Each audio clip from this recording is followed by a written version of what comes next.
In this video, I'm going to teach you how to stop snacking in the evenings. I'm going to give you 4 reasons why you might be snacking in the evenings. It's so important to understand why we do what we do so we can fix that. And then, of course, I'm going to talk about 4 ways for you to stop today, things that you can implement today. You might resonate with all of these, or you might resonate with a few of these that really pinpoint your personal problem. So my name is Courtney Gray. I'm a body and life coach. I help women lose weight permanently, but it's so much more than weight loss. So when you start feeling in control of your eating and your movement and you get healthy, but you do it in a way without dieting, you do it in a sustainable way where you start to understand why you do what you do and you fix that, life gets so much more fabulous, and you start realizing that this is not just about weight loss. This is you taking control of your weight and your health and your body and your life. So let's dive in. So after helping so many women lose weight permanently, I started seeing a lot of patterns, and most people, if they are going to struggle, it's going to be in the evenings. So this was my story. I would start out the day and I would say, I want to lose weight. I'm serious this time. And I would eat well during breakfast. I would eat well during lunch. I wouldn't snack. And then I would all of a sudden be so hungry before dinner that I would have a little appetizer. And then I would have too much dinner. And then I would think, I've already screwed myself. And so then I would just keep eating. And I'd say, I'm just going to start tomorrow. This overeating cycle I was in for a few years. And it was very frustrating. And it kept me from losing the weight I want to lose. So let's dive into the 4 reasons you might be snacking in the evenings. Because I had to figure out why I was doing this in order to solve for it and to stop doing this and to lose the weight I wanted to lose. So the first thing is your brain tells you you deserve it and you listen. So there might be a different iteration of it. That's what my brain always tells me, you deserve it. But your brain might say it's been a long day. Your brain might say, you had something really hard happen today. Your brain might say you've eaten well all day, which is another form of you deserve it. And so first of all, there's another video I have on my YouTube channel called Weight Loss in Your Brain. That one will really dive into this problem. If you resonate, if you feel like you resonate with that one, I would dive into this video next. But basically what happens is we have different parts of our brain, and we have our prefrontal cortex. That's the reason why you're even searching and you're watching this video right now. You want more for yourself. You make good decisions for yourself. You're very future focused. That's your prefrontal cortex. But all of us also have a primitive brain. And your primitive brain is the one that when all of a sudden at the end of the day, your primitive brain goes, you've had a really hard day. You deserve a treat. You know what? It's been a long day. You should just start trying to lose weight tomorrow. You know what? This food is no big deal. So that is your primitive brain. Your primitive brain's never going to stop because it wants to keep you safe. It doesn't want you to change. It wants to make you happy in the moment. That's how we survived for a very long time with this thing in our brain that's helped us for a very long time, but it is no longer helping us anymore because the reality is we don't need to go searching for food. We don't need to be foraging for berries anymore. We have food at our fingertips, so you don't need to have that pleasure, that dopamine hitting you and eating that food, but your primitive brain is still there telling you to do so. And so what I want for you is to start recognizing there is a difference between the true you who wants to lose weight and get healthy and feel in control. And then you have a primitive brain that tells you none of this matters, eat all the things. We need to separate you from that. So for a lot of people, they don't even understand that that's their primitive brain. And this was me a long time ago. I thought in the evenings, I just changed my mind. I just would be like, in the morning, I'm committed. In the evening, I don't care. It's like I was 2 different people. But then when I started realizing, oh, no, it's the same me. I still want this. But at the end of the day, I really start listening to my primitive brain. And so that's number 1 is you're listening to your primitive brain and you're not separating yourself and realizing that's not really you. So that's number 1. Number 2 is a big one, escaping negative emotions. So during the day, we can distract ourselves with doing stuff for kids, doing stuff for neighbors and gardening and listening to podcasts and working and doing all the things that we need to do. We're busy women. We can distract ourselves all day. But when all of a sudden it comes to the evenings and we kind of get to shut ourselves down, all of a sudden there's more space and we start again, kind of our brain and emotions gets involved and we start thinking about things that make us sad. We start thinking things about our life that maybe we're frustrated with. And so we have all these negative emotions. Maybe you're having doubt about a new project you're doing at work. Maybe you're having some insecurity in your relationship. All of a sudden, in the evenings, when you don't have those distractions of the day, that is really hard. All of a sudden, those negative emotions comes up. And the fastest way for you to get out of negative emotion is eating, especially in the evenings. Because usually in the evenings, we're home and we're sitting in front of our couch and it's just the fastest way. We're not running around doing other things. It is the fastest way for us to get out of that negative emotion is to eat because the food is plentiful. So escaping in negative emotions. Number 3, a lot of us have self-care and downtime associated with food. And so that means, again, like I just said, you're busy during the day. All of a sudden, when it's time to, I'm done doing all the things for everyone else, whether that's the kids being put to bed or whether that's the work, your job is over. If you're an entrepreneur, you finally shut down your computer. All of a sudden you're like, and we women, especially for the last 20 years, we've been trying to get good at self-care, but unfortunately, a lot of our self-care, taking care of us, doing what we want to do, we have associated food with fun. Think about how many times you've watched your favorite show. Like I love Bridgerton, right? It took me some time to realize I can watch Bridgerton without eating. I can watch Outlander without having cookies, right? We associate this downtime and taking care of ourselves and being kind to ourselves and giving ourselves grace with food. When in the reality, taking care of ourselves would be actually not eating the food because the food is actually withholding us from getting what we want, getting the health and the goals. So we have this weird connection with self-care and downtime associated with food that we need to break. And number 4, you're trying to be too perfect and then your willpower gives up. Oftentimes we are going about our days and we are trying to eat so perfect, not eat very much, not eat the carbs, not eat this, not eat this, not eat this. And then by the evening, we're so tired of being perfect. We're so tired of doing all the things for everyone. Again, going back to that self-care, we're like, we just want to do for us. And then we end up not doing for us because in the end, that food is not really helping us. And so when we are trying to be perfect, this is why I think diets is when we think about being perfect, we think about dieting. For so many people, the only way they have ever lost weight before is by going on a diet. So many people have lost weight on a diet and they're like, yes, I'm going to keep the weight off. I'm not going to eat bread anymore. I'm not going to do this anymore. And then we end the diet and then still promising that we're not going to eat these things. And we slowly start letting these things back into our life because life is too short, right? To give up everything. We don't want to be totally restricted. And then we gain the weight back. And so trying to be perfect or going on a diet does not work if you want to lose weight forever and you want to get healthy forever. If you want to become a woman who actually eats better forever, moves better forever, trying to be too perfect is often getting in your way. I've had a few clients before that have said to me, I love dessert. And I'm like, first of all, I hear you. I love dessert as well. I love dessert so much. But when in your program, I'm not going to eat any dessert. And I'm like, oh, no. That's not what we want to do.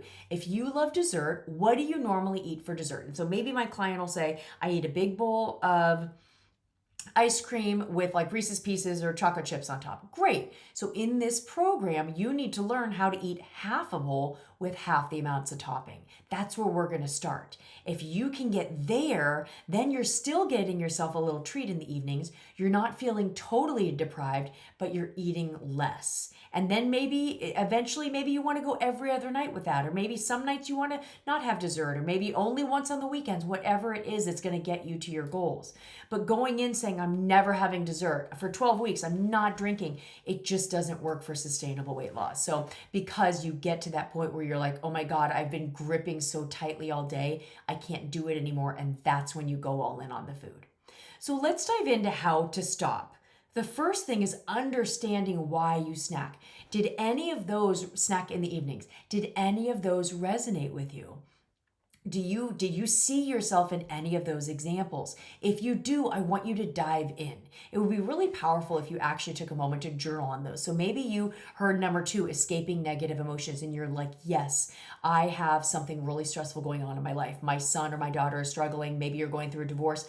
I have something I'm really struggling and I can do well all day, but eat in the evenings. It's because of those negative emotions. Great. great, only because then we can understand it and we can say, what else can I do? If I'm feeling those negative emotions, instead of turning to food, what are my other options? Do I want to process those emotions with a coach? Do you want to hire a therapist? Do you want to find something else to do in the evenings that's not eating to distract yourself if you're not ready to process those emotions? But we need to be able to look at those emotions, identify what they are, to be able to fix those in order to then not have to eat to avoid them. Because it's all just avoidant behavior. If you're trying to run away from those emotions, eventually you're going to have to look at them and process them and be able to either process them or change those emotions. Okay, so understanding why you snack, that's how we fix this problem, is number one. Number two, you have to first decide, what do you want more than the food? Now, you hear in that, I do know you want the food because the food is delicious for sure, but what do you want more? And so I would even pause this video for a moment and answer that questions for yourself. I'm going to give you some possible example answers, but I would pause that for yourself, because you really need to find what it is for you. For everyone, it's different. So for a lot of me and my clients, what we will say is, what do I want more than the food? First of all, the weight loss and the health. Maybe you want to not go on medicine. Maybe you're at a place where your doctor's like, if you don't get your weight under control, we're going to have to give you medicine. Maybe that's what you want. Maybe you want better sleep. I know for my clients, they sometimes say, gosh, if I eat better in the evenings, I sleep so much better, which then means I get up so much easier and I start the next day so much better. Maybe you would rather have the confidence and control even more than the food. Again, we do want the food, but we want this more. Maybe you want the food, but you actually want to be able to go in your closet and put on a pair of pants without muffin topping over it and then struggling with what shirt to wear to hide the muffin top, right? We negate these things, but that's a nightmare. I used to be so frustrated every time I went to get dressed. You have to decide what you want more than the food, because in that moment, all your brain sees is the food. Okay, number three, in order to stop snacking in the evenings, is design a new self-concept. Now, this is going to sound very woo-woo. Some people are going to be like, yeah, but this matters. So self-concept is what we think about ourselves, what we think is possible for us, the stories we tell ourselves about ourselves. And here's why it matters. The way you think about yourself affects what you do or you don't do. So if you have a thought like, I can't control myself in the evenings, you're going to really have a hard time controlling yourself in your evenings. You probably have that thought now, and that's okay, but we need to turn that around. And so here is some of the thoughts that you might want to practice thinking, and this is a practice. This isn't just necessarily affirmations that you just say. You need to practice believing these. So I'm the woman who feels free of thinking about food all the time. Maybe right now you're like, but that's not true. But you need to decide that that's who you want to be. Maybe you want to feel like you are the woman who feels good in your bathing suit in the next summer or the next, in 2 months, something like that. You want to feel good in your bathing suit. Maybe you want to be the woman who wants to go out to dinner and make a good decision. Maybe I know for a lot of my clients, eating out is a big struggle for them. And so right now you might be telling yourself the story, I have no control when I go out to eat. So I want you to start thinking, how is it possible that I could have control when I go out to eat? How can I do better at this without being perfect? I'm the woman that does what she wants even when other people have opinions about it. One thing that's really hard that I see with my clients is that when they start losing weight in this sustainable way, they end up having other people that don't love what they're doing. They have other people that in their life that also would like to lose weight, and they're feeling maybe jealous or envious or whatever. And so they make comments like, oh, just have some. You look great. It doesn't matter. And then so many of us are people pleasers. We feel guilty sticking to our own positive eating habits. And so then the way to get out of that guilt is just to eat what they're wanting you to eat. Then it ends all of it. Right? So can you become the woman that it's okay if other people think you should be eating the bread, even though you've decided to not eat the bread? Maybe you want to start thinking you feel sexy. Maybe you want to start thinking you feel confident when your picture's taken. Maybe your self-concept is you want to feel in control and at peace around food. I want you to start opening up to thinking how great that would feel. And so if you're thinking, I'm not good at this, I always give up, I have no control, I'm a mess, those stories need to be questioned and changed in your head. This is the mindset component that is missing with most people's weight loss journeys. Okay, so number 4 is a big one. Create an evening plan for yourself. And this can look a lot of different ways, but I would decide tonight, this is what I'm having for dinner. This is what I'm having for dessert if I am going to have dessert. Make a plan in the morning ahead of time. What this does is you're making that plan from the area of your brain called the prefrontal cortex that wants what's best for you. It's the reason why you're still watching this video right now. It's the part of you that really wants you to achieve your goals, achieve your health. So make it in the morning. This is what I'm doing for dinner tonight. And know that when the night comes, your primitive brain is going to step in and say, this plan sucks.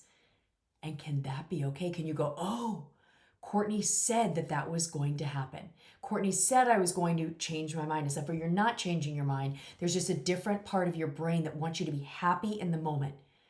Right now I'm filming this video and it's 12 o'clock on a Friday. Tonight, I don't want to have dessert. I'm thinking right now.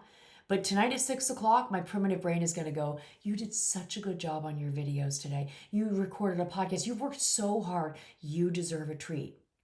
It's not going to bother me because I know it's coming, because I have a plan, because I don't let my primitive brain dictate what I do. It's how I can live in the body I want to live. It's how I can be at the healthiest time of my life, because I now know it's not a problem. And so when you create a plan ahead of time, then when your primitive brain starts to talk to you, you can identify it as your primitive brain. And the last thing I'll say too is, and this seems so obvious, but I always say it to my clients, is if you have a hard time going in and grabbing pretzels in the evening or big scoops of peanut butter in the evening, get rid of that food from your house. Now, what you might say is, well, I can't just get rid of stuff. My husband might. What I have found with most of my clients, when my clients go to their husbands or their grown children or their roommates and say, you know what, would you mind if we don't have peanut butter? It's just a real trigger for me. Usually they're like, no problem. I'll have my own food that I like. Oftentimes it's an excuse. We say we have to keep all this food in the house for all these people. If your grandkids only come over on weekends, you don't have to keep all their snacks in the pantry that trigger you and call to you all week. Have your grandkids buy them on the weekend, have your grandkids eat them, and then have them take them with them. And if they don't take them with them, throw them away. You need to set yourself up to win. It's not fair to you that you are working so hard and then you're keeping all this food in your pantry that calls to you. So I hope you love this video. If I can help you, I work with women privately and I work with women in small groups. And this is the work we do. This all has to be practice. But you deserve to be in a body that you feel in control of and that you understand your brain and you feel like you're eating in a way that serves you, and you can have an urge for something and not go for it and feel calm, and then you can feel amazing in your body. It is possible for you. So head to modernbodymodernlife.com or watch a bunch of my other videos, and I would love to offer you a free consultation if you are interested.